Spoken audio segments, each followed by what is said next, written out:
Hola, bienvenido a la Fonda Filosófica.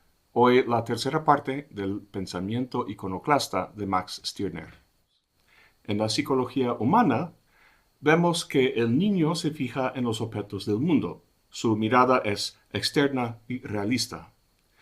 Pero se da cuenta que algunos de esos objetos frenan su deseo, a saber, los padres, los maestros y otras autoridades sociales.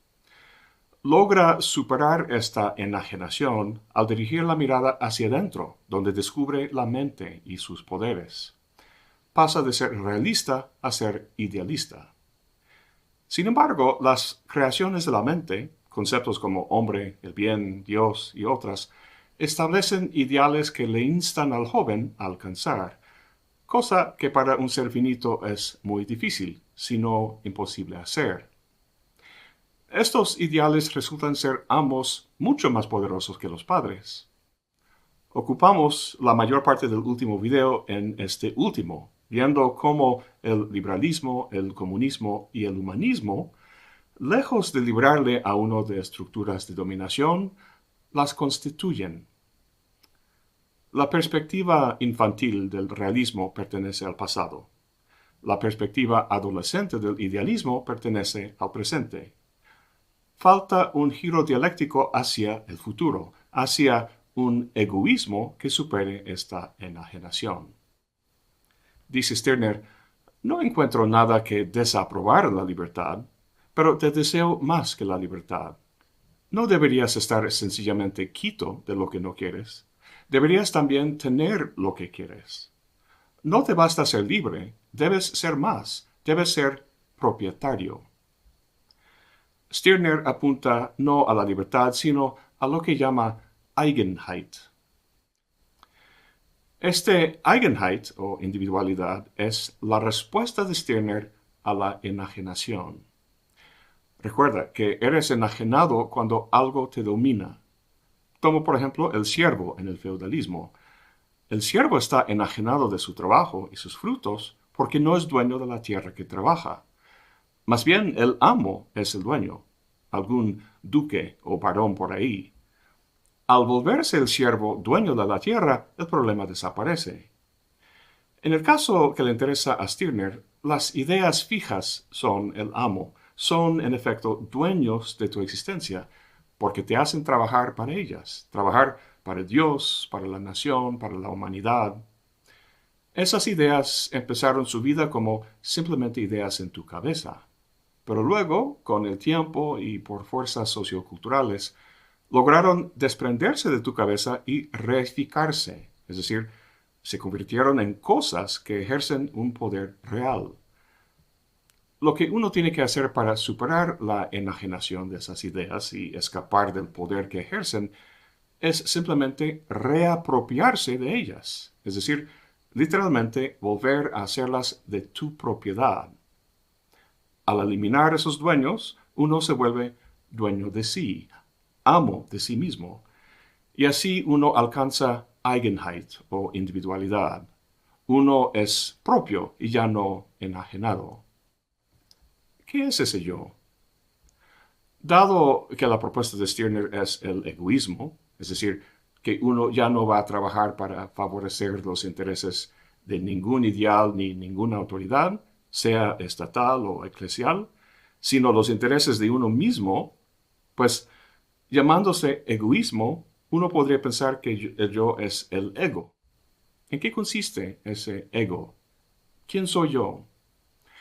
¿Soy el conjunto de mis disposiciones, gustos, valores, experiencias, recuerdos? ¿En qué medida ha sido todo eso determinado por factores externos, por expectativas sociales, adoctrinamiento, la crianza, la genética? ¿Me son propias esas cosas? ¿Soy dueño de ellas? ¿O son dueños de mí? Es decir, ¿constituyen mi esencia de modo que mi comportamiento es dirigido por ellas? En ese sentido, el ego no parece propio, sino la fuente de una continua enajenación. El yo de Stirner no es nada positivo, no es ningún ser que pudiera reflejarse en el espejo del baño, sino que es pura negatividad, aquello que aniquila, que disuelve todo que le es ajeno. En su famoso libro El ser y la nada, Jean-Paul Sartre señala el mismo fenómeno con su concepto del ser para sí. El ser en sí son los objetos físicos del mundo, que tienen una esencia y que están determinados por factores externos. El ser para sí es la conciencia, la cual no es un objeto, sino la actividad de reconocer precisamente su diferencia de cualquier objeto del mundo. Nihiliza o niega el mundo al decir, yo no soy eso, y así se convierte en lo que es al volverse consciente de lo que no es. En pocas palabras, la conciencia es la nada, y en la nada estriba su radical libertad. Tanto Sartre como Stirner fueron muy influidos por Hegel, y eso que dice sobre la negatividad del yo. Pero donde Sartre se centra en la libertad, en ser libre, Stirner se centra en ser propietario. Es una diferencia importante que veremos más adelante.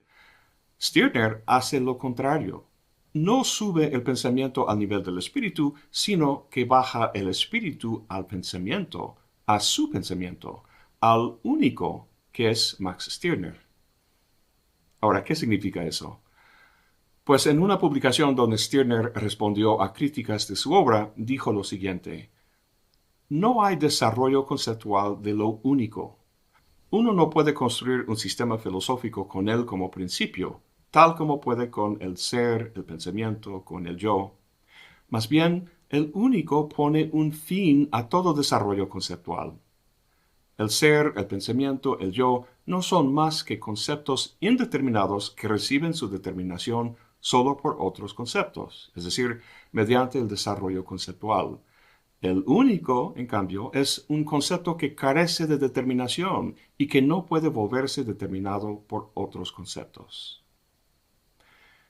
El espíritu absoluto puede tratarse conceptualmente sin problema.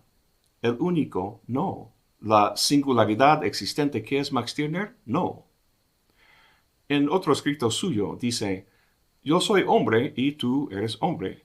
Pero hombre, entre comillas, no es más que una idea, una generalidad abstracta. Ni yo ni tú podemos ser expresados. Somos indecibles, porque solo las ideas pueden ser expresadas y fijarse por la palabra. Eso es bastante llamativo. La dialéctica de Stirner se apunta a algo que no puede decirse. Tan pronto que hablamos lo que queremos decir, el objeto de nuestra intención, a saber, la manzana sobre la mesa, desvanece en una sarta de conceptos. Lo que queremos decir o expresar permanece ahí mudo, indecible. La esencia de cada individuo no puede captarse por conceptos, porque se trata de un ser concreto, actual, inconcebible, indecible y único en el momento inmediato. El motor de la dialéctica en Stirner es distinto. No es teórico, sino práctico. Avanza no por la contradicción y su resolución, sino por la enajenación y su superación. La dialéctica de Hegel es acumulativa. Engloba cada vez más hasta llegar a la plenitud y universalidad de lo absoluto. En Stirner, la dialéctica va en la dirección contraria. No engloba, sino que disuelve o niega aquello que le es ajeno y que le domina. Termina no en la resplandeciente luz de lo absoluto, sino en la oscura nada del individuo indecible, el único. En este respecto, Gilles Deleuze comenta: Stirner es el dialéctico quien revela el nihilismo como la verdad de la dialéctica. O sea, en el seno de la dialéctica está la nada, y esa nada es el individuo único. Esto es lo que quiero que lleguemos a entender bien. Para hacerlo, hay que dejar de momento el individuo o el único, que ya hemos tratado mucho, a pasar al otro término del título del libro, la propiedad. Al entender la naturaleza de esta, entenderemos cómo el individuo supera la enajenación. Comenta Stirner: ¿qué es pues mi propiedad? Lo que está en mi poder y nada más. ¿A qué estoy legítimamente autorizado? A todo aquello de que soy capaz. Yo me doy el derecho de propiedad sobre un objeto por el solo hecho de que me apodero de él, o en otros términos, Me hago propietario de derecho cada vez que me hago por la fuerza propietario. Al darme el poder, me doy el título. En nuestra sociedad, el indicador de éxito, la señal de que uno vive bien, es la cantidad de cosas que uno tiene, su propiedad. Es importante entender que para Stirner, el término propiedad hace referencia no tanto a las cosas que uno tiene, como al poder o fuerza que uno ejerce para tenerlas. Dice, ninguna cosa es en sí misma mi propiedad, puesto que una cosa tiene una existencia independiente de mí. Solo mi poder es mío. Este árbol no es mío. Lo que es mío es mi poder sobre él, el uso que de él hago. Uno es plenamente propietario y dueño de sí mismo cuando, con su fuerza, puede obtener cosas sin que esas cosas se conviertan en dueños de uno mismo. ¿Es uno dueño de cosas o son las cosas dueño de uno? Lamentablemente, este último es lo que se da en nuestra sociedad. En fin, la propiedad de uno se ve amenazada por el poder de otras personas, pero hay otra forma en que la propiedad puede perderse, a saber, si se convierte en algo fijo o sólido. Si eso pasa, se convierte en mi dueño. Para Stirner, es más fácil proteger la propiedad del poder de otra persona que protegerla de uno mismo. Habla de la guerra de todos contra todos, pero el mayor enemigo puede ser uno mismo. Para lidiar contra esta eventualidad, Stirner introduce su concepto de consumo, lo cual es muy distinto de su acepción popular hoy en día. Esto del consumo es para mí la parte más fascinante del pensamiento de Stirner, y será el tema principal del próximo y último video en esta serie sobre Max Stirner. Y eso es todo por hoy. Gracias por acompañarme. Hasta la próxima y buen provecho.